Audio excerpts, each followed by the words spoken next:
Boa noite, a graça e a paz de Jesus. Todos estão bem? Amém. Que bom vê-los aqui. Estamos mais uma quarta-feira, né, para estudar a palavra de Deus e aqui é sempre momento de comunhão, de louvor, de adoração, enfim. Então é uma bênção estarmos aqui na presença de Jesus e na companhia dos irmãos. Antes de nós iniciarmos essa noite, eu quero dar 2 avisos muito importantes para os membros da nossa igreja. Quero lembrá-los que no próximo domingo teremos a ceia do Senhor, ok? Então, próximo domingo, ceia às 18 horas. Tivemos o domingo da Páscoa e no próximo domingo volta a nossa escola bíblica dominical. Então, café da manhã às 8h30 e depois nós teremos aqui a divisão das nossas classes. Então, venha, participe. O pessoal que está indo na membresia, o pessoal está bombando na membresia, então não falte, venha e estaremos aí mais um final de semana juntos. Então, esse é o final de semana de agora. Agora, no próximo domingo, atenção aos membros da igreja, 14 de abril, nós teremos a nossa assembleia ordinária, Assembleia Geral da nossa igreja. O nosso mês eclesiástico é o mês de abril, certo, irmão Nivaldo? É abril, então aí é uma convocação, não é um convite. Membros da igreja, todos os membros da igreja deverão estar presentes aqui no próximo 14 de abril, às 9 horas, então não será às 9h30, 9 da manhã, estaremos aqui reunidos na Assembleia Ordinária do mês, no mês de abril, referente a esse ano de 2024. Ok, gente? Pessoal, os diáconos já colocaram o edital de convocação, já está aí nos cantos da igreja, nas portas. Então, atente-se, avisem aí uns aos outros, os irmãos que estão em casa, acompanhando em casa, já coloque isso na sua agenda, próximo 14 de abril. Muito bem, muito bem, muito bem. Pegue a sua Bíblia. Antes de nós entrarmos aqui na reflexão dessa noite, eu quero lembrar aqui os irmãos alguma coisa que nós falamos na semana passada. E semana passada nós comentamos que o Apocalipse, o conteúdo do Apocalipse traz profecias, revelações enigmáticas, né? É um livro que é repleto de simbologias e não é fácil. Nós fazemos a reflexão, a meditação no Apocalipse, então é necessário que a gente se debruce para poder estudar melhor o Apocalipse. Naquela oportunidade, semana passada, nós falamos que o autor, que nós partimos da premissa que é João, o apóstolo do amor. João, ele escreve o Apocalipse, é uma revelação que ele tem do Senhor Jesus Cristo, mas ele escreve debaixo de uma perspectiva de perseguição. Então, é um ambiente de perseguição, é um ambiente hostil, é um ambiente muito difícil, não é? Onde a igreja do Senhor Jesus, os seguidores do Senhor Jesus, estão sendo perseguidos. E por que eu enfatizei isso, meus irmãos? Porque, veja, é muito importante que a gente compreenda, e aí também é muito importante que a gente tenha um entendimento de que a gente vai passar aqui por algumas informações e que vai nos trazer clareza acerca da Bíblia, dos registros da Bíblia, e tudo isso vai nos conduzir a uma maturidade da palavra de Deus, né? De nós olharmos para o texto bíblico com maior profundidade, com maturidade, tentando compreender o ambiente, o cenário em que o texto sagrado foi escrito, não só o Apocalipse, mas a Bíblia inteira, desde do Gênesis até o fim, até o livro do Apocalipse. Então, quando nós enfatizamos que João ele foi o escritor, ele foi o autor nós queremos dizer o seguinte, que é Jesus que revelou. Amém, irmãos? Jesus revelou. Só que quem escreve, quem registra, quem coloca tinta no papel é João. E o João, ele escreve nesse cenário, debaixo desse ambiente de perseguição em que ele está vivendo. Então, quando você olha para a Bíblia em geral, é sempre importante que nós, crentes em Jesus, fiéis a Jesus, nós temos a compreensão, meus irmãos, que é Deus quem revela. A palavra de Deus é Deus quem revela. A palavra de Deus a palavra é revelada por Deus. Contudo, nós não podemos perder a visão que Deus usa homens. Não é? A Bíblia, por exemplo, você tem aí cerca de 40 autores que registraram a Bíblia Sagrada. Então Deus, eu comentei isso na semana passada e estou querendo enfatizar aqui nessa noite, que Deus ele usa mão de obra humana. Deus usa pessoas, Deus usa os seus servos para registrar a palavra de Deus, registrar a Bíblia. E quando nós falamos no sentido da revelação das Escrituras Sagradas, veja, Deus não vai além da ação humana. Deus revela para o homem, mas o homem, o servo dele, o autor bíblico, ele escreve com o seu estilo. Os críticos literários, os críticos textuais, eles conseguem perceber qual que é o estilo de um, qual que é o estilo de outro. Né? O autor ele escreve usando o seu estilo, o cenário que ele está vivendo, aquela situação.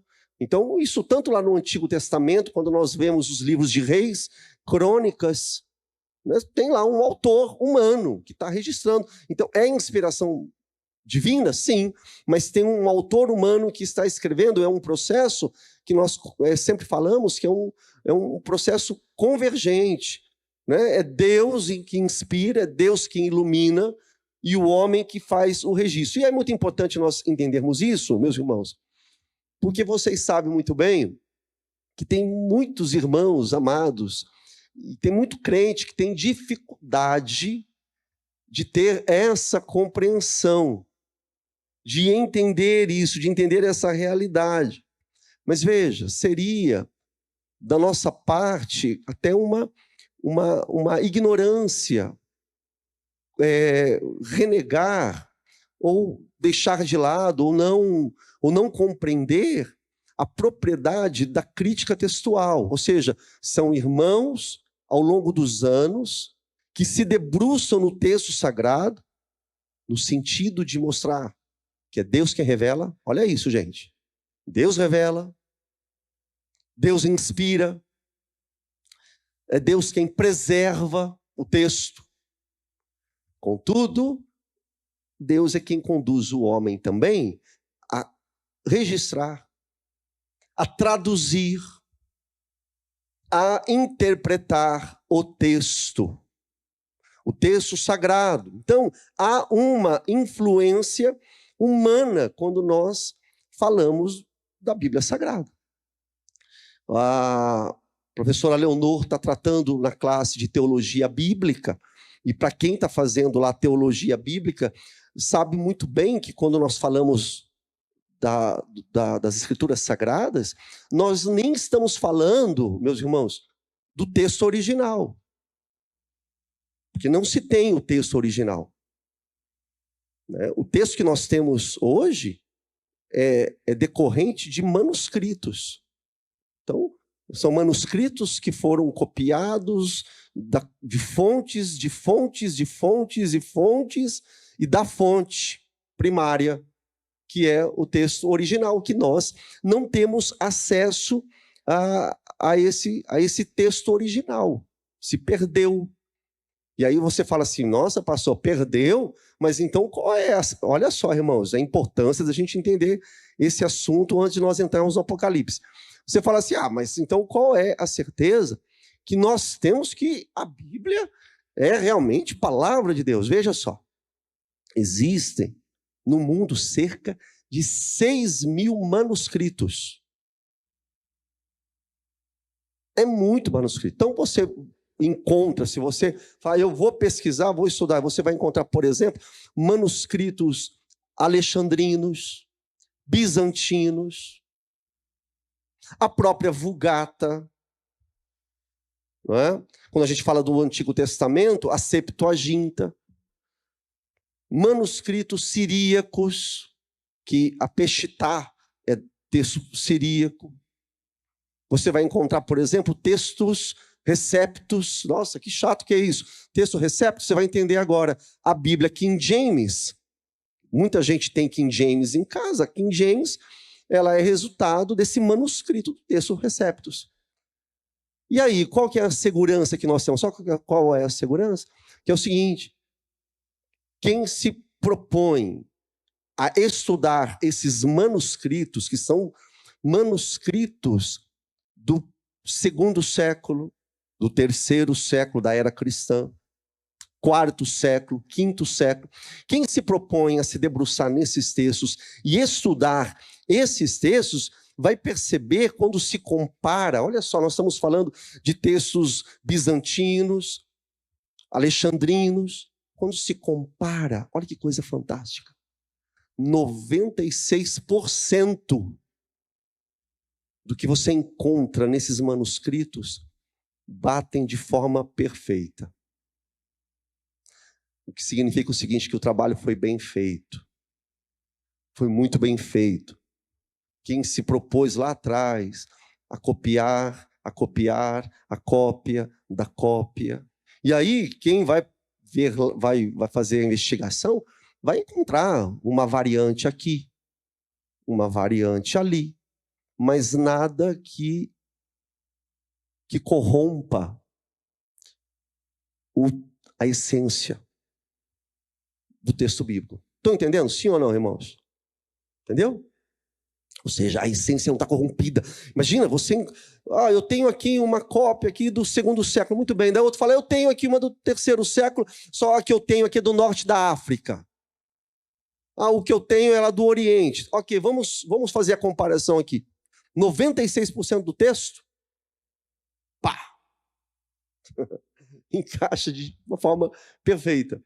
E isso, então, é maravilhoso. O texto não está corrompido. Então, nós podemos compreender, batendo ali nessa similaridade que existe nos textos, que por trás do de trás, eu costumo falar isso, Deus está no controle.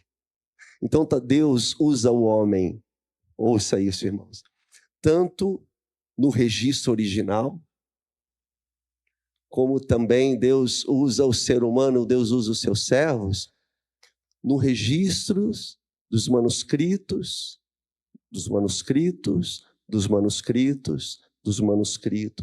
e até chegar até nós. Você, porventura, talvez você já tenha encontrado em algumas Bíblias que você tem na tua casa, já viu lá nota de rodapé, por exemplo, está lá alguma parte que você está lendo, daí você pega lá um versículo, tem lá um sinalzinho, você vai no rodapé, está escrito, não consta nos melhores manuscritos. Já viu isso ou não? Já leu? Nunca viu isso? Não consta, ou não consta nos manuscritos mais antigos. É clareza. Então, já viu isso sim ou não? Então, uns irmãos nunca percebeu isso? Olha lá o rodapé da tua... A maioria das Bíblias traz esse comentário embaixo. Quando você vai, por exemplo, para Marcos, o último capítulo ali de Marcos, capítulo 16, a parte final lá você vai encontrar, não consta nos melhores manuscritos. Então, assim, mas isso não traz dano, não danifica, não coloca em xeque a essência da revelação bíblica. E eu acho isso maravilhoso, irmãos, porque a nossa igreja é uma igreja madura e que a gente procura caminhar de uma forma sólida e concreta no estudo da palavra de Deus. E é importante que a gente caminhe, que a gente cresça no conhecimento das Escrituras Sagradas, do texto sagrado, e perceber que Deus está conduzindo a sua palavra, que chegou até nós, assim também como há um mistério que Deus conduz a sua vida. Que, na verdade, talvez você não veja isso de uma forma clara, ou seja, olhando pela ótica humana, não tem mistério nenhum. É no natural do teu dia a dia, do teu trabalho, as contas que você tem que pagar, né? E, enfim, as lutas da vida, a conta no mercado. Tá caro o mercado, gente? Tá caro o mercado? Tá caro o mercado? Tá caro a farmácia? Tá caro também? Então, exatamente, no dia a dia, a gente tá lá com essas lutas, ó, pau. Mas Deus está conduzindo. É um mistério. Não é um mistério, é no natural, mas é um mistério. Que Deus está conduzindo, Deus conduz a sua vida, assim como Deus conduz esse culto, assim como Deus conduz a palavra que está sendo ensinada aqui, o nosso estudo, os cultos, enfim. O Senhor ele vai conduzindo tudo de acordo com a sua vontade. Então é muito importante nós termos essa compreensão que Deus está cuidando, Deus está supervisionando, Deus está zelando, Deus está dirigindo.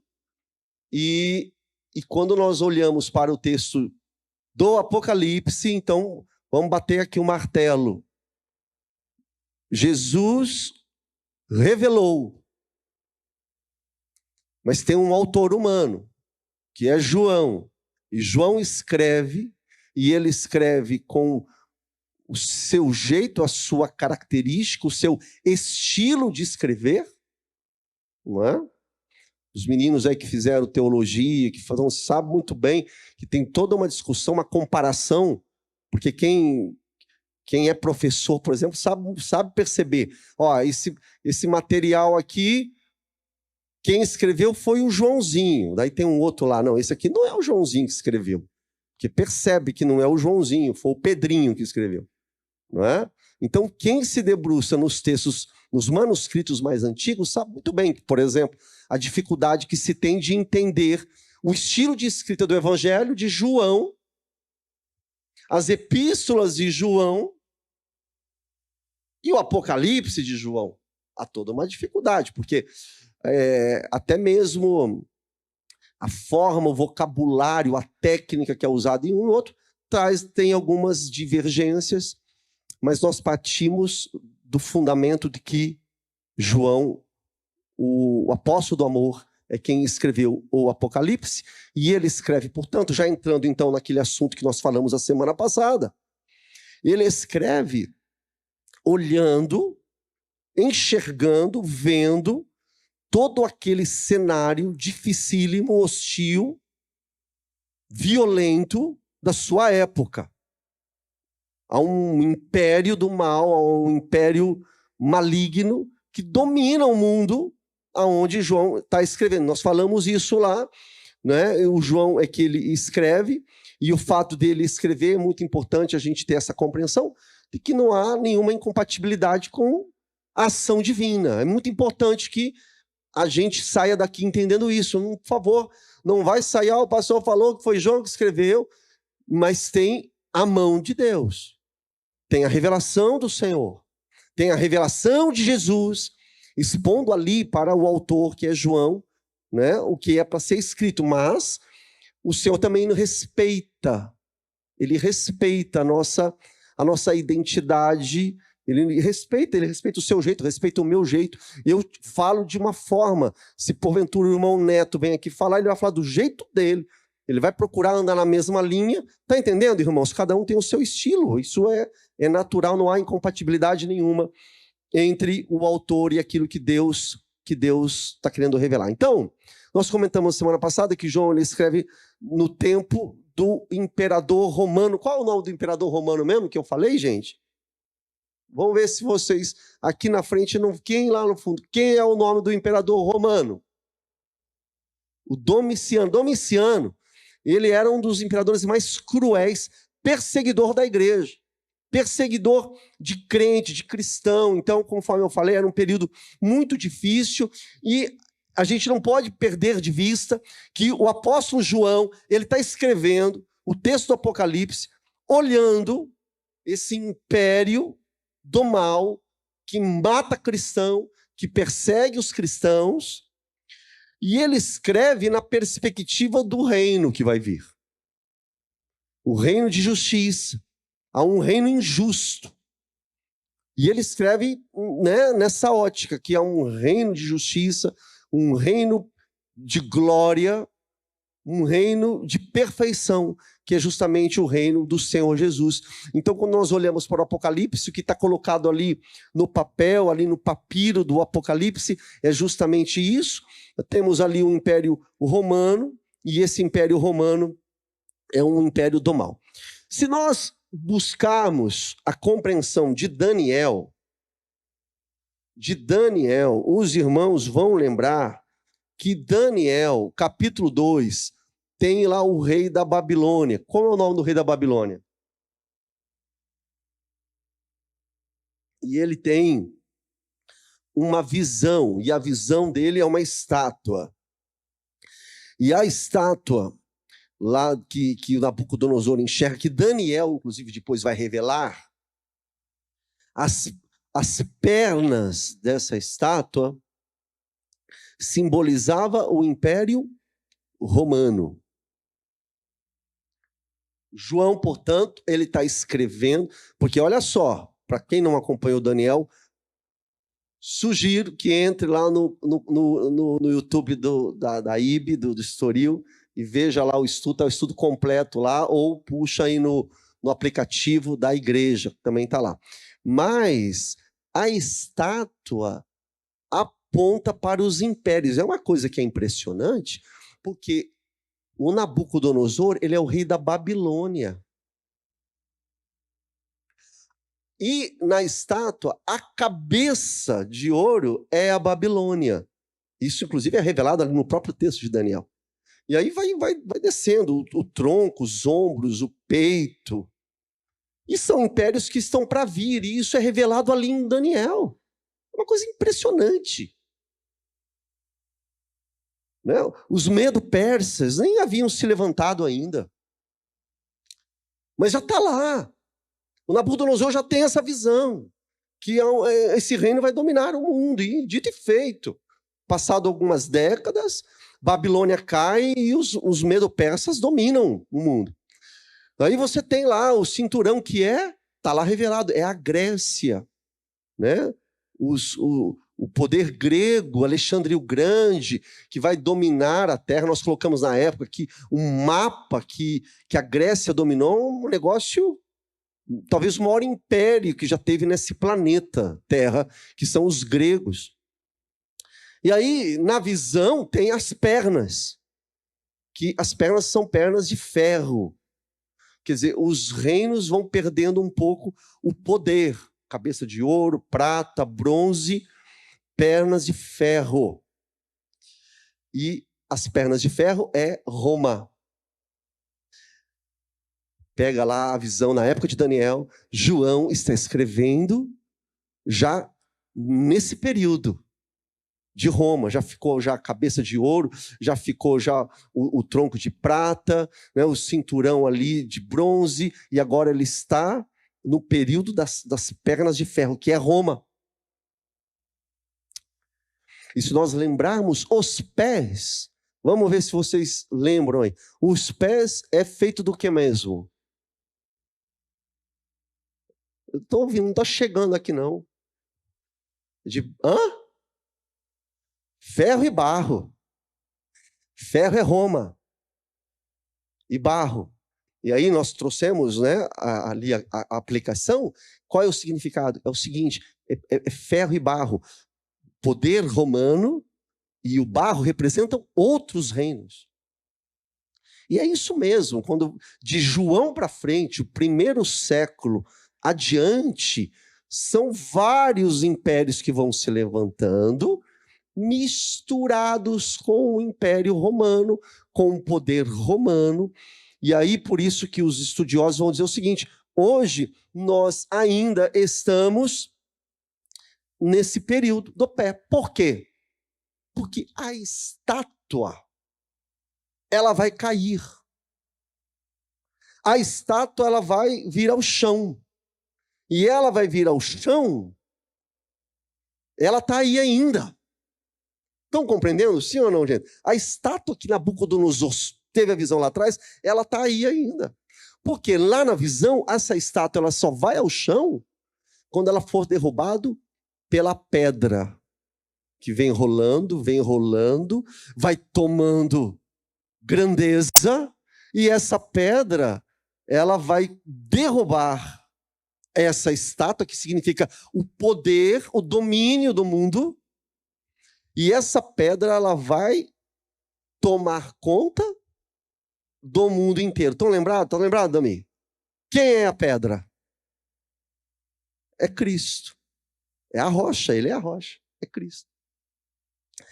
Então, é uma coisa assustadora, ou seja, nós ainda estamos, a Terra, né, a sociedade mundial ainda está de frente, está debaixo do domínio desse império, que é misturado de barro e ferro, ou seja, há ainda esse sistema romano de governo, e é isso mesmo, para quem gosta de antropologia, eu ia até trazer alguns nomes, você pode, não tem nada a ver com crente, não tem nada a ver com Bíblia. Muitos antropólogos vão falar, não, hoje o mundo ele é dominado pelo sistema romano, e é o sistema romano, muito mais quando a gente passa a olhar na questão escatológica, quando você olha para o sistema que nós estamos vivendo, o que é o sistema romano? O sistema romano é esse sistema de governo idólatra que o mundo está inserido. Um sistema de um governo mundial, pegando as peculiaridades de cada um, mas são governos que são anticristo, como era na época de João, anticristo. O mesmo espírito, vocês entendem o que nós estamos querendo dizer? É o mesmo espírito, é a mesma linha, é a mesma conduta que domina a terra. Por isso, nós comentamos na semana passada que nós estamos vivendo naquela expectativa do já e o ainda não. O já e o ainda não.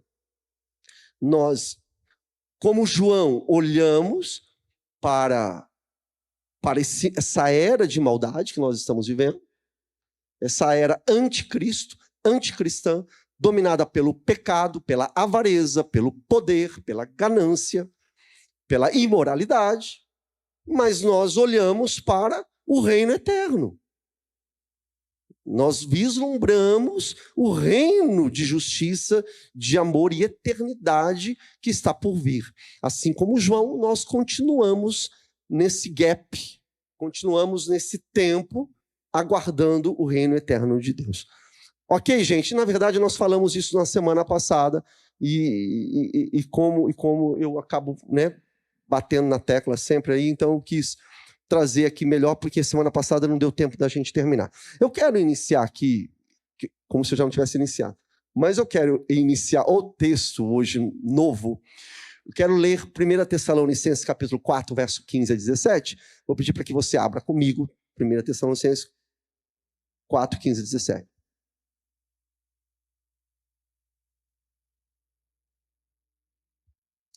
Pela palavra do Senhor, ainda lhes declaramos o seguinte: nós, os vivos, os que ficamos até a vinda do Senhor, de modo nenhum precederemos os que dormem. Porque o Senhor mesmo, dada a sua palavra de ordem, ouvida a voz do arcanjo e ressoada a trombeta de Deus, descerá dos céus. Os mortos em Cristo ressuscitarão primeiro. Depois nós, os vivos, os que ficarmos, seremos arrebatados juntamente com eles, entre nuvens, para o encontro com o Senhor nos ares. E assim estaremos para sempre com o Senhor. Fica um pouquinho com a tua Bíblia aberta nesse texto aí. Olha só, quando nós falamos de estudo escatológico, essa literatura escatológica, essa literatura apocalíptica, nós comentamos na semana passada, se der tempo, eu ainda quero trazer para os irmãos hoje a quantidade de textos apocalípticos que nós encontramos depois do segundo templo, ali em Israel e nas redondezas. Então, a quantidade de textos é muito grande, eu quero trazer para os irmãos, mas, em linhas gerais, esses textos, não somente o texto de João, que nós vamos estudar, o nosso objeto de estudo é o Apocalipse de João. Nós estamos ainda na introdução. Falei isso na semana passada. Para quem perdeu semana passada, nós não entramos ainda no texto, nós estamos só na introdução. Mas quando você para estudar esses textos apocalípticos que existem fartamente, em linhas gerais, todos esses registros apocalípticos, escatológicos, eles sempre colocam a era atual e a era vindoura. A era atual, todos eles, João é assim, outros textos também são assim. A era atual, a era em que o autor está escrevendo, é sempre caracterizada por perversidade, por domínio do mal, pelo domínio maligno, por opressão, por perseguição. E nesses textos, não só em João, nos outros textos, da mesma forma, aponta para uma era vindoura, e nessa era vindoura, a era que virá, o reino que vir, o governo que está por vir, é um governo de paz, de equidade, de justiça, de amor e perfeição. Então, é sempre assim. Então, a gente percebe que não somente no texto do apóstolo João, como também nos outros textos, são duas esferas antagônicas, diferentes, eras antagônicas. Então, a era atual é justamente essa era, conforme eu falei, perversa, né, de muita maldade, enquanto aquela era que está por vir, que os fiéis aguardam, é justamente essa era de justiça, essa era de perfeição, de paz, e é sempre Deus quem irá intervir na história humana. No Apocalipse não é diferente, é assim, Deus irá intervir, e realmente ele está por fazer. Então, reforçando aqui, não existe apenas o texto do apóstolo João, nessa área escatológica, não é apenas João. Aliás, até mesmo dentro da própria Bíblia, nós vamos encontrar linhas escatológicas. Os irmãos já perceberam isso ou não? Não é só o Apocalipse. Quarta passada eu falei que o Apocalipse nem o ponto principal nem é escatológico, nem é o estudo do fim. Nem é. Na verdade, o texto do Apocalipse destinado a quantas igrejas? As 7 igrejas é uma carta, é um documento para dar conforto. Porque não é brincadeira não, gente. A coisa estava pegando. Não é ser cristão como nós estamos aqui, confortáveis, sentadinhos, tudo de bom. Entendeu? A coisa séria.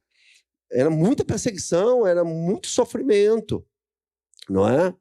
Então, o foco do apóstolo João não é falar de final do mundo, não é isso. Mas é trazer esperança para igrejas que ele pastoreou. Não é?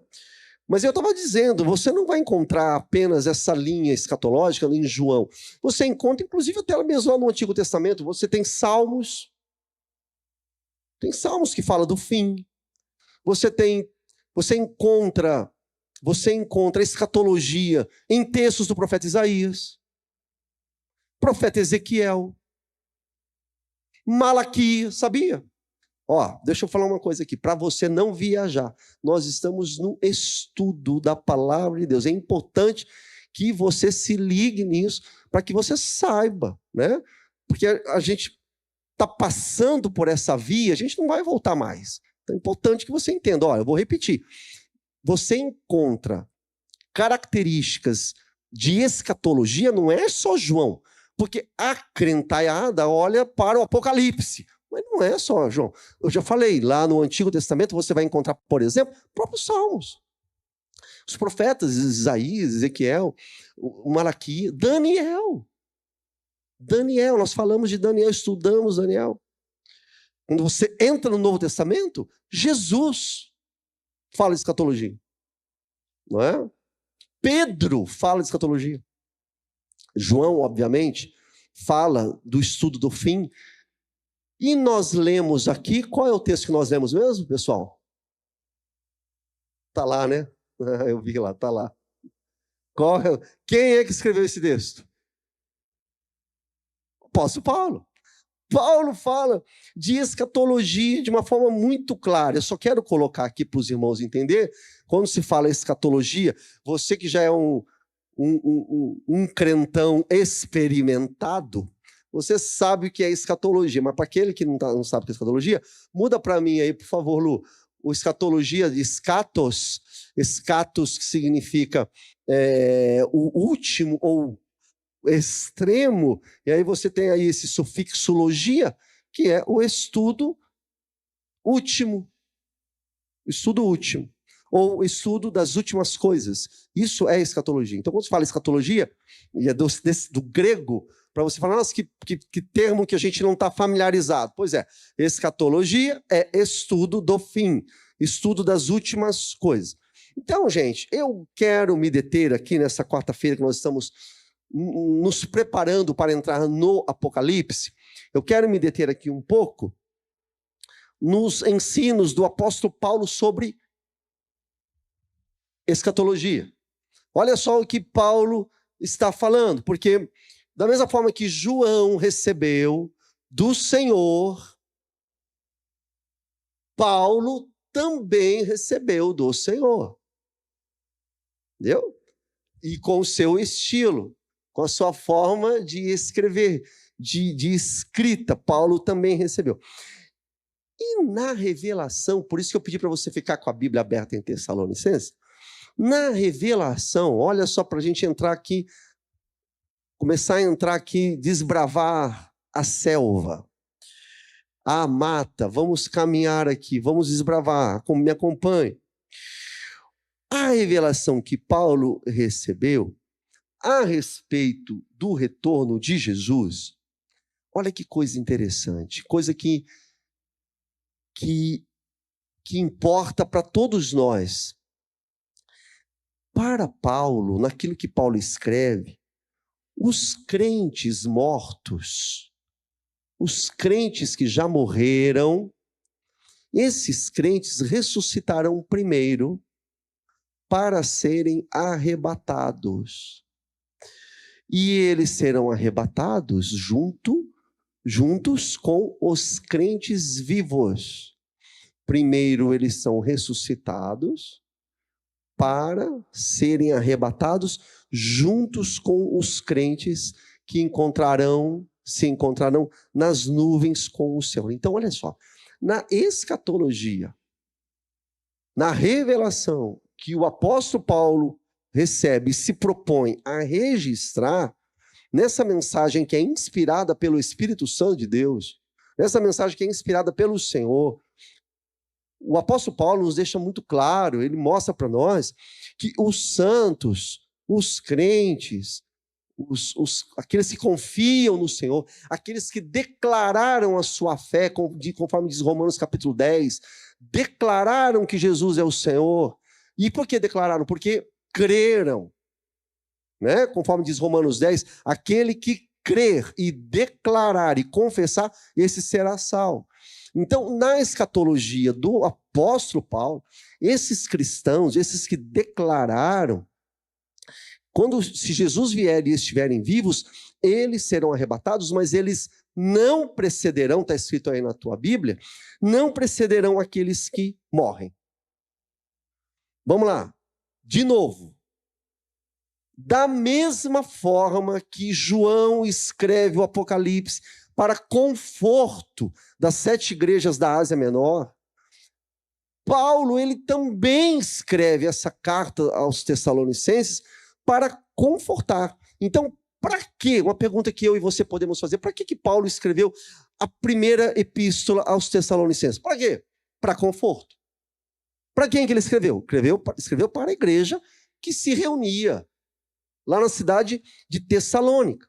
E ele escreve essa carta para confortar os irmãos. Se você parar para ler, convido você a ler o texto de 1 Tessalonicenses, você vai perceber que os irmãos lá estavam preocupados, porque alguns deles tinham morrido.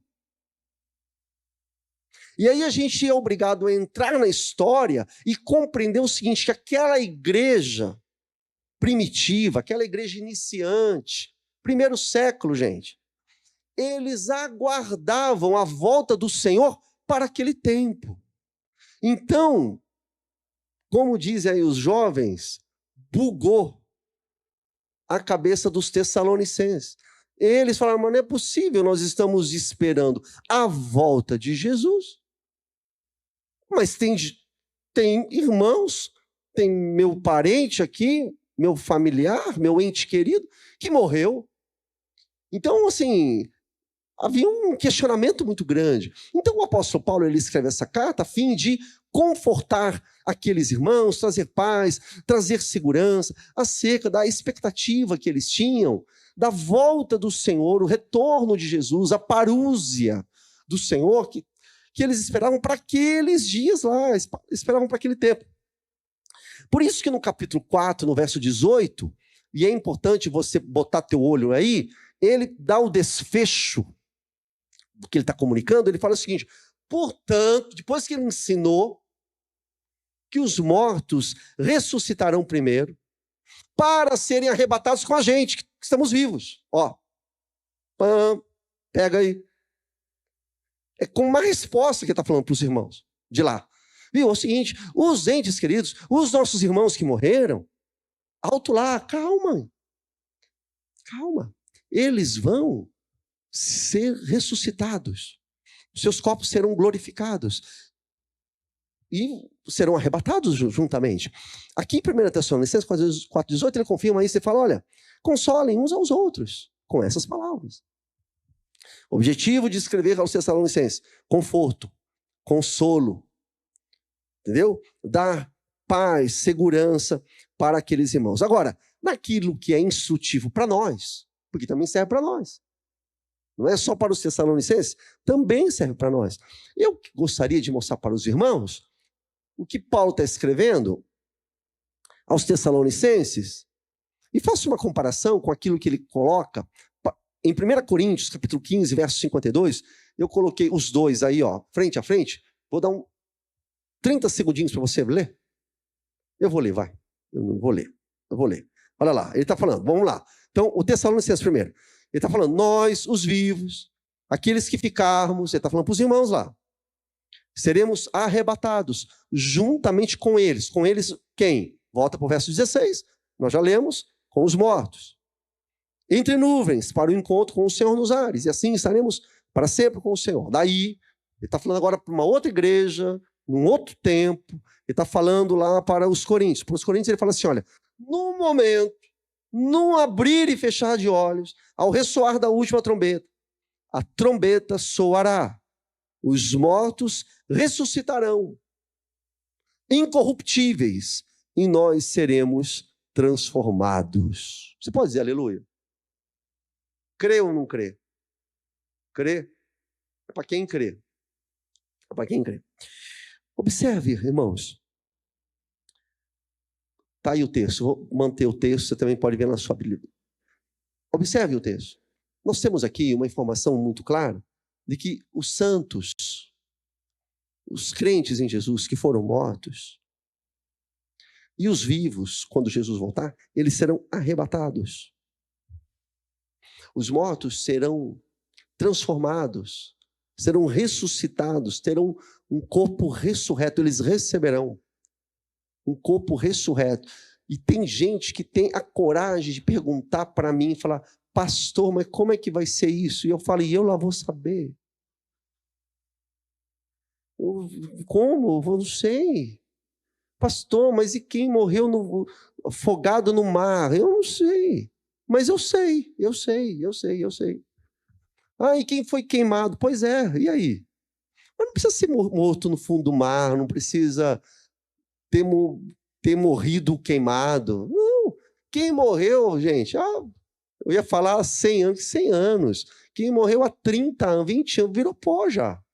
Tudo vira pó. A questão é que nós estamos tratando com o Deus poderoso, Criador dos céus e da terra. E para ele não está impossíveis. Então, como ele vai fazer? Ele faz. Porque ele criou tudo do ex nihilo. O que é ex nihilo? Do nada. É uma expressão latina. Ex nihilo. Ele criou do nada ele cria. Com o poder da sua palavra, Deus fala assim, faz, e é feito. surge e aparece. Deus faz. Então, como? Eu não sei, mas eu sei que Deus vai fazer. Porque tudo que está na Bíblia é coisa impressionante. Tudo que está revelado, se você olha para a história, conforme a estátua lá de Daniel, que Deus deu aquela visão, aconteceu tudo certinho, ponto a ponto, ipsis literis, vai tudo acontecendo, e tudo acontece. A Bíblia é fantástica, é celestial, é divina, e ai daquele que duvida. Infelizmente as pessoas estão numa negritude espiritual, as pessoas não enxergam, as pessoas hoje estão queimando a Bíblia, dá até dó, porque você fala, fazer o quê, né? É até uma oposição espiritual mesmo, a pessoa não percebe, né? Esse ranço, esse ódio gratuito, uma coisa muito estranha. Mas o fato é que os mortos terão os seus corpos ressurretos, e aí nós temos que perceber e entender que é o seguinte: os mortos, eles ressuscitarão e receberão um corpo glorificado, assim como o do nosso Senhor. Entendeu? Você lembra Jesus quando ele ressuscitou? Domingo foi Páscoa, nós celebramos a Páscoa de manhã e à noite, né? Os discípulos estão lá com medo, reunidos. E Jesus, simplesmente, o que ele faz? Ele entra. Ele entra. E come. E come também. Entendeu? É um outro nível de corpo. É um corpo glorificado. E a Bíblia fala que esses que morreram em Cristo terão os seus corpos glorificados. O João, ele nos ensinou, agora, isso foi Paulo. João, se liga nisso. Ele nos ensinou que assim como Jesus nós seremos. No sentido do corpo glorificado. Eu vou colocar aí para os irmãos. Olha só, 1 João capítulo 3, verso 2, ele diz assim: amados, agora somos filhos de Deus, e ainda não se manifestou o que havemos de ser. Ainda não. Todavia, sabemos que quando Cristo se manifestar, está falando da vinda de Jesus, se você olha lá, está falando da vinda, quando ele se manifestar, lê comigo o finalzinho que eu coloquei em letra graúda. Por isso que os mortos serão ressuscitados, e aqueles que morreram em Cristo serão ressuscitados, receberão seus corpos glorificados como Jesus. Agora você vai para Paulo, porque essa é uma boa exegese. Você não fica no João, você também amarra lá com Paulo em Tessalonicenses. O Paulo está falando, ok, vai ser ressuscitado, mas vai se encontrar com a igreja militante nos ares, ou seja, serão todos arrebatados.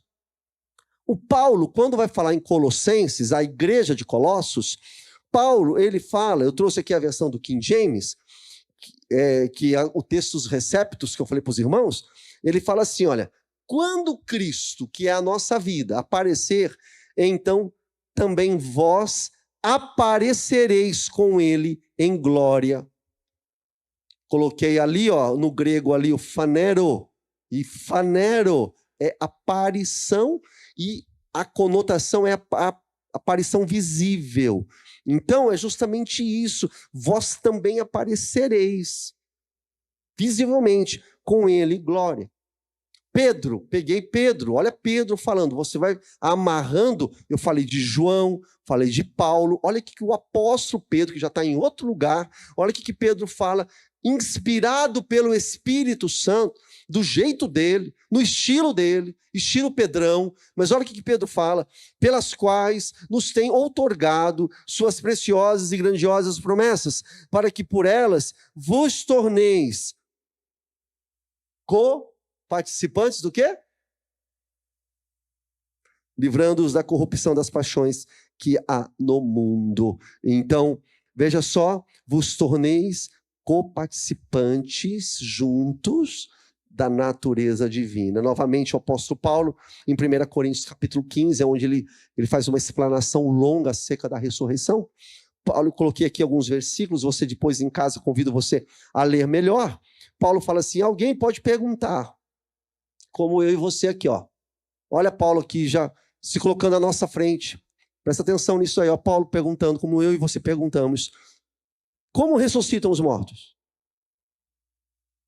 Aí Paulo responde. Com que espécie de corpo virão? Aí Paulo responde. Há corpos celestes e há também corpos terrestres. Mas o esplendor dos corpos celestes é um, o corpo terrestre é outro. Assim será com a ressurreição dos mortos. O corpo que é semeado é perecível e ressuscita imperecível. Olha que coisa fantástica. 43, é semeado em desonra, né? Ou seja, plantado na terra, em desonra, morte, humilhação. E ressuscita em glória. É semeado em fraqueza, ressuscita em poder. Glória a Deus. É semeado um corpo natural e ressuscita um corpo espiritual. Olha aí. Sensacional, hein? Olha lá. Assim como tivemos a imagem do homem terreno, tivemos a imagem de Adão. Faz a interpretação aí. Tivemos a imagem do homem terreno. Também teremos a imagem do homem celestial. Tá dando para ver aí, gente? Celestial. Quem que é o homem celestial? Jesus, o homem perfeito.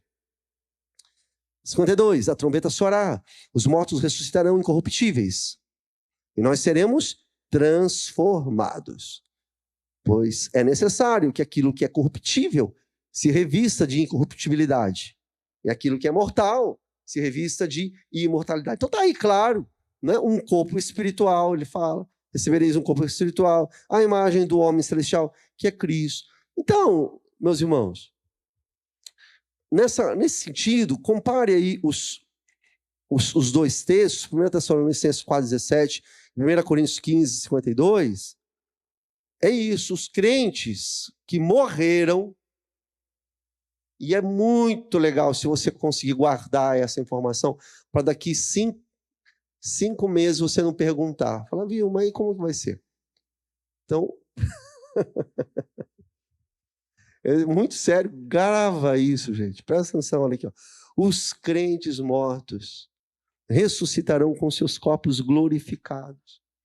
E na teologia de Paulo, nós não entramos no Apocalipse.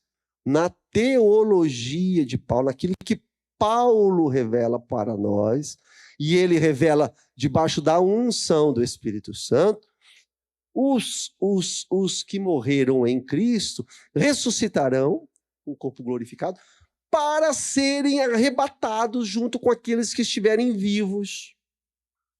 E aqueles que estão vivos serão instantaneamente transformados, porque encontrarão com o Senhor nos ares, conforme nós lemos em 1 Tessalonicenses. Então é o seguinte, ninguém vai se encontrar com o Senhor sem primeiro ter o seu corpo glorificado, sem ter o seu corpo transformado. Então está aí, o Paulo, como que eu comecei essa parte aqui? Falando o seguinte, não é só João que fala de escatologia. Olha que coisa legal para a gente pegar. Paulo também fala de escatologia e ele fala muito sobre escatologia e nos ajuda a ter uma compreensão mais ampla sobre esse assunto do fim, da morte, do nosso encontro com o Senhor. Então, Paulo está tratando desse assunto aqui. A título de confirmação, eu quero só colocar o verso 53 e o verso 54. Diz assim, ó, porque é necessário, vou repetir, já li para vocês novamente, os irmãos, olha aí. É necessário que este corpo corruptível se revista, me ajude aí. Revista o quê, gente? Não. Vamos falar, vamos junto, vamos lá. Vamos lá, pessoal que está dormindo, vamos ler junto, bem forte, vamos lá. Vamos ler todos juntos? Porque que este corpo corruptível e que o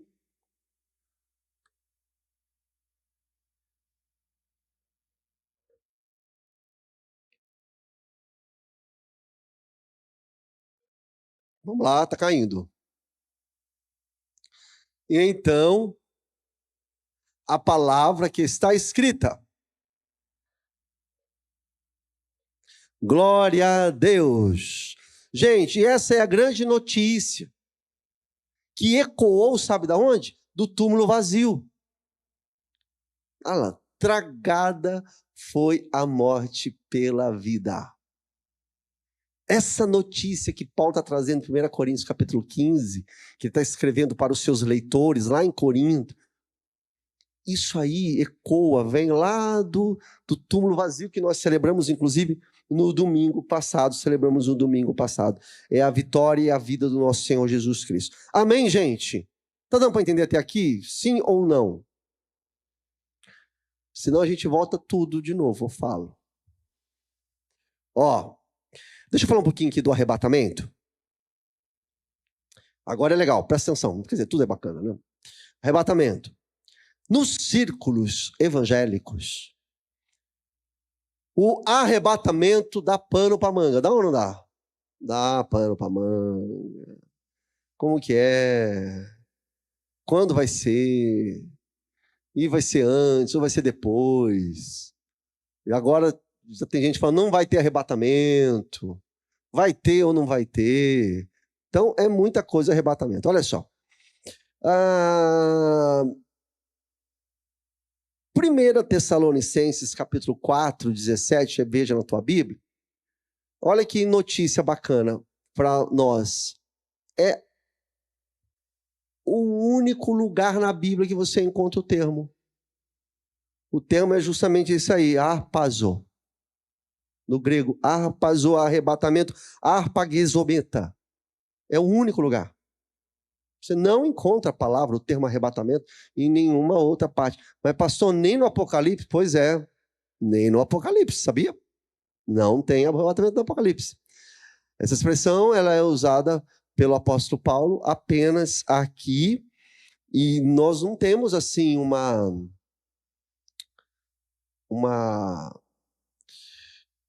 expressão clara e assim, quando você olha para a Bíblia, você não tem como nós nos aprofundarmos, né, no sentido do termo, se baseando, se for olhar apenas a expressão arrebatamento. Não tem como a gente pegar e definir melhor. Uma indicação que a gente pode ter é conforme nós lemos aí em 1 Tessalonicenses capítulo 4, 17, é que o arrebatamento, e aí nós vamos fazer isso no Apocalipse, eu gostaria que você prestasse atenção, que é o seguinte, nós alinhamos o arrebatamento com a volta do Senhor Jesus.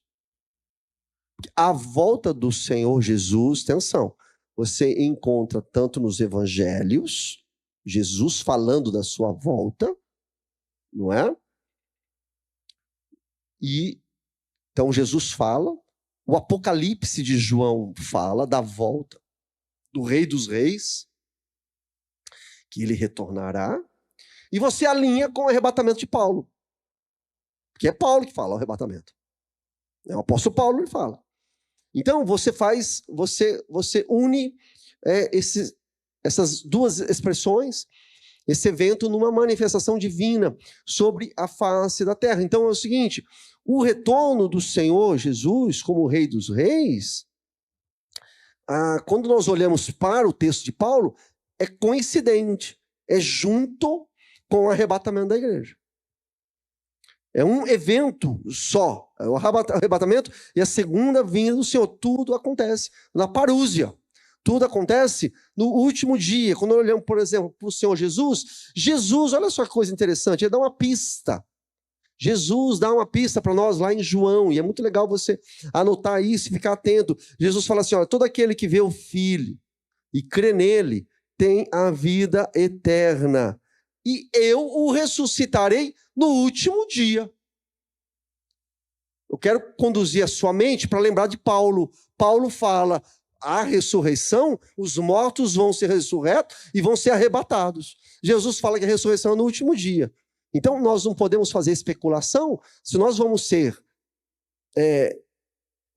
fiéis na interpretação do texto, e conservadores daquilo que o texto está dizendo. Se você faz uma comparação com aquilo que Paulo está dizendo lá em 1 Tessalonicenses, capítulo 4, verso 17, que o arrebatamento se dá quando há a ressurreição, e ali é o arrebatamento encontrando com o Senhor nos ares, aí você pega a palavra do nosso Senhor Jesus, ele está dizendo o seguinte, que a ressurreição dos mortos é justamente no último dia, acontecerá no último dia. Se você volta para Mateus, é rápido, de uma forma rápida, e de repente, você conhece o texto, a gente até canta isso aqui, assim como o relâmpago sai do Oriente e se mostra no Ocidente, assim será a vinda do Filho do Homem. Então, irmãos, depois a gente vai trabalhar mais essa questão, mas veja só, é importante a gente ter essa compreensão que o termo arrebatamento, você não encontra a menção dessa expressão no Apocalipse que nós vamos estudar, que é o livro que nós nos colocamos aqui para estudar, não tem essa expressão do arrebatamento. Gente, João não fala do arrebatamento. O livro do Apocalipse ensina, sim, para você não falar que eu não falei outra coisa, a volta do Senhor. A volta do Senhor. Por exemplo, Apocalipse 3:11, texto conhecido, que diz lá, como que diz mesmo, gente? Eis, venho sem demora. Guarde o que tens, guarde a sua coroa. Cuide da sua alma. Eu venho sem demora. Mas não cita literalmente o arrebatamento. Quem fala de arrebatamento é o apóstolo Paulo. Eu quero ler aqui 2 Tessalonicenses, capítulo 1, verso 5 ao 10. Nós também deparamos aqui com a descrição, agora, olha só, do julgamento dos descrentes, daqueles que não reconhecem a Cristo, não se entregaram para Jesus. Olha o que diz o texto sagrado do Senhor.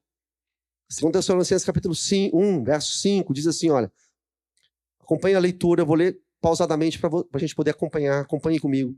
Isso é sinal evidente do justo juízo de Deus, para que vocês sejam considerados dignos do reino de Deus, pelo qual vocês também estão sofrendo. Pois de fato é justo para com Deus que ele retribua com tribulação aos que causam tribulação a vocês. Olha aí o contexto. A igreja perseguida.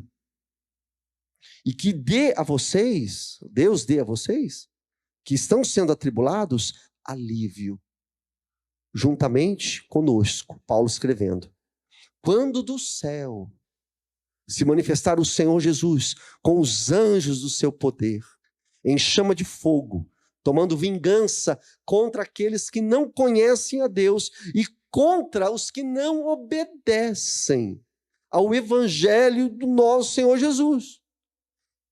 Essas pessoas sofrerão penalidade de eterna destruição, banidos da face do Senhor e da glória do seu poder, quando ele vier naquele dia, fala do dia do Senhor, para ser glorificado nos seus santos e ser admirado em todos os que creram. Isto inclui vocês que creram em nosso testemunho. Perceba, pedi para manter a leitura aí, olha aí que o alívio dos fiéis, aqueles que creram, que o texto está sendo muito claro, e a punição daqueles que não creram, que não obedeceram, é junto. Vai acontecer. Tá ali, concomitante, tá no mesmo evento, tá lá. Domingo eu falei na Páscoa, à noite. E é incrível que o Senhor ajude você a compreender. Na Páscoa judaica, na mesma noite, aonde houve condenação, juízo, morte, no mesmo evento da Páscoa, houve salvação, libertação e vida. É assim.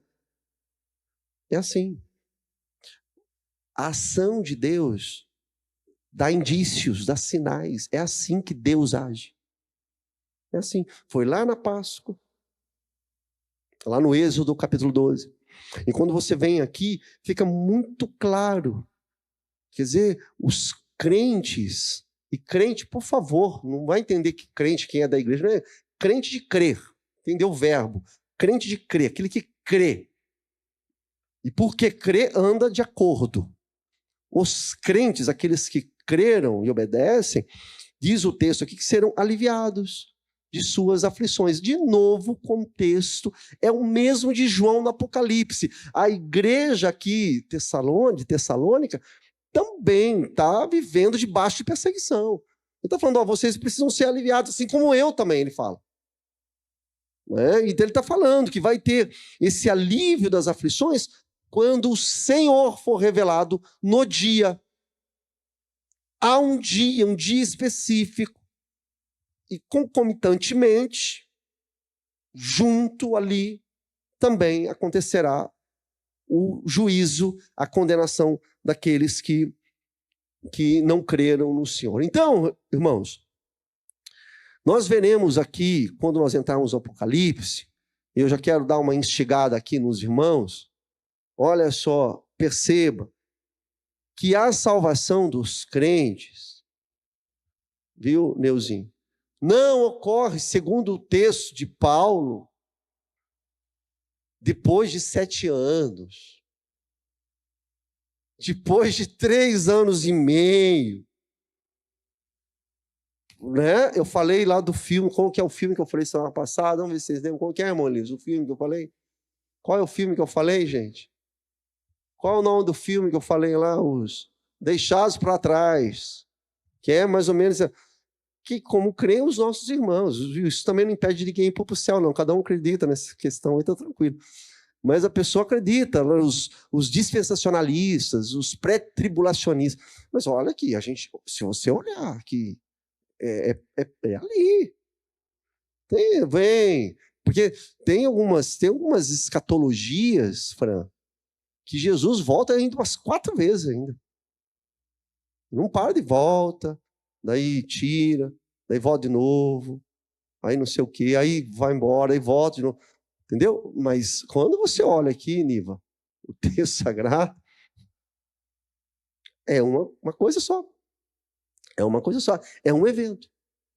Ressurreição, arrebatamento, salvação da igreja. Ressurreição, arrebatamento, salvação. Igreja, não é igreja, placa, igreja. Entendeu? A eclésia. Os que são do Senhor. E ao mesmo tempo, ressurreição, castigo, punição dos descrentes. O cenário que nós encontramos aqui no apóstolo Paulo é isso aí. Nos traz essa sugestão, sugere isso. Arrebatamento, salvação e condenação, incluído tudo no mesmo evento. Para terminar, irmãos. Para terminar, eu já falei que os Tessalonicenses, olha que coisa aqui, para a gente terminar. Eles estavam convencidos que Jesus iria voltar naqueles dias. Né? Eles achavam que o Senhor ia voltar naqueles dias, aí o Paulo, ele contesta, ele acha isso muito improvável, porque, leia Tessalonicenses, ele vai dizer que para que Jesus resgate a sua igreja, arrebata a sua igreja, ele vai dizer que é necessário pelo menos 2 sinais, que é o sinal da apostasia, pregamos domingo, 2 meses atrás aqui. Sinais, a apostasia e a manifestação do homem da iniquidade, que tinha que ser revelado. Jesus falou também da apostasia, né, o amor vai se esfriar, e também a manifestação desse ser, o ímpio, né, o homem da iniquidade. Então tem que ter essa manifestação. E Paulo escreve isso lá para os Tessalonicenses. Calma, alto lá, ainda não se manifestou. O anticristo, o Antíoco IV, não se manifestou ele ainda. Eu acho que se Paulo fizesse uma visita para nós hoje, ele ia se assustar. Eu acho que também ele não achava que ia ficar demorando 2000 anos, né? Ele falou que não era para aquela hora, mas eu não sei. Bom, sei lá, eu estou falando já aqui que eu não sei. Mas o fato que ele fala que é muito improvável que isso aconteça naquele tempo. Ele fala que ainda não chegou a hora. Então, meus irmãos, terminando aqui, o Apocalipse, ele nos convida a gente olhar para o alto, a gente olhar esse mundo aqui. Eu recebi aqui algumas notícias, é importante os irmãos estarem atentos. Veja o que está acontecendo só hoje, essa semana, tá? Vou terminar aqui e vou ler para vocês. Procura lá depois. Só essa semana. Terremoto em Taiwan. Terremoto no Equador. Surgiram ondas gigantescas no Japão. Erupção lá no vulcão, no monte lá na Indonésia, Merapi. E além dessas catástrofes naturais, e eu já falei esses dias aqui sobre a incidência, o volume. Porque alguém pode falar, não, terremoto sempre teve, mas eu trouxe aqui, os irmãos lembram que eu trouxe aqui? A incidência de terremotos que tem acontecido, né? Tudo aquilo que Jesus falou ali em Mateus 24, a coisa tem se multiplicado. Além dessas catástrofes, olha só, o chamado Estado Islâmico, não é mesmo, Claudinho? Está convocando para uma caça implacável dos crentes, cristãos e os judeus. É sempre cristão e judeu, viu? É sempre. Talvez você não percebeu, não caiu a ficha. Talvez você ache, não, estão perseguindo os judeus agora por causa lá da guerra lá. Ah, e os cristãos é um caso pontual. Nananina, não. Presta atenção. Sempre foi assim, meu irmão, meu caro. Sempre foi. Sempre foi. Judeu é perseguido desde a época do Egito. Gratuitamente. Desde o Egito, lá no Êxodo. E cristão, idem. Gratuitamente. Está aí, o Estado Islâmico está convocando uma caça implacável a cristãos e judeus. E o Ocidente falando, os nossos irmãos islâmicos, deixa eles à vontade. Claro, a gente ama todos, mas há uma linha terrorista que quer eliminar judeus e cristãos. E negar isso é fazer papel de tolo. Porque isso é uma realidade. Então, quando a gente olha para essas coisas, o que a gente percebe? O crente que está atento são as dores de parto que Jesus falou. Então, quando a gente olha essas questões que estão acontecendo, as dores de parto estão avolumando, estão se acentuando no tempo que nós estamos. E aí eu termino aqui lendo só alguns versículos, um trechinho aqui que não é o texto, viu?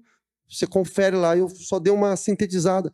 Olha o que Jesus, eu prefiro. E olha, e um detalhe aqui antes de ler aqui o texto. E tem crente hoje moderninho dizendo que as Escrituras ela é errante.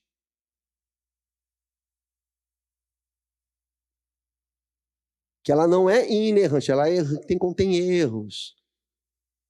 Que não é tudo isso. Crente, cristão, de igreja. Que muitos de vocês assistam na internet. Falando lá, tá tudo, imagina, não é tudo isso também. Eu prefiro ficar com aquilo que a Bíblia disse, eu prefiro ficar com aquilo que Jesus falou. Jesus disse assim em Mateus 24, ouvireis de guerra, rumores de guerra, olhai, não vos assusteis. Que é mistério que tudo isso aconteça. Ainda não é o fim. Porquanto se levantará nação contra nação, reino contra reino, haverá fome, peste, terremotos, em vários lugares. Em vários lugares, em todas essas coisas são o que mesmo? Os princípios das dores. Convido você a viver o hoje, olhando o jornal, olhando os acontecimentos, mas de olho na outra mão, na Bíblia. E os dois olhos olhando para o céu, aguardando a volta do Senhor, conforme eu terminei domingo, viva como se Jesus tivesse sido crucificado ontem, como se ele ressuscitou hoje e voltará amanhã. Não marque bobeira. Fique atento. Vamos ficar de pé, vamos orar. Pai de amor, Deus de graça, bendito é o teu nome, Senhor. Obrigado pela tua palavra, Deus. Nos ajude a compreender que não sejam letras mortas, mas que o teu Espírito possa vivificar a tua palavra no nosso coração, nos conduzir a uma vida de obediência, a uma vida de temor, de responsabilidade. Tenha piedade de nossas almas, de nossa eternidade, Pai. Porque se a tua palavra estiver certa, como eu acho que ela está, Deus, ai do mundo, Senhor, ai do mundo. E tenha misericórdia de nós que estamos aqui porque o Senhor nos trouxe, de alguma forma o Senhor nos trouxe, o Senhor nos alerta, o Senhor nos avisa, o Senhor nos chama à responsabilidade. Desperta teu povo, desperta a tua igreja, santifica cada homem, cada mulher que aqui se encontra, cada jovem, cada adolescente, os que estão em casa, que a tua palavra também alcance cada coração e nos coloque, Senhor, no caminho, Deus, no caminho da obediência, no caminho da santidade. Sela-nos com o teu Espírito Santo e escreva o nosso nome no livro da vida, Pai, para que sejamos contigo no reino que está por vir, um reino de justiça, de equidade, de amor, um reino onde não haverá morte, destruição, nem lágrima, nem choro, e viveremos contigo para todos sempre. Isso é promessa tua, Pai. Cumpra isso na nossa vida, em nossas famílias. Oramos como oramos no domingo, por cada família, por cada filho, por cada filha, por cada marido, cada mulher, em nome de Jesus, que a tua graça seja estabelecida na vida do teu povo. Que conosco nos despeça debaixo da tua paz. Em nome de Jesus Cristo oramos e todos digam amém.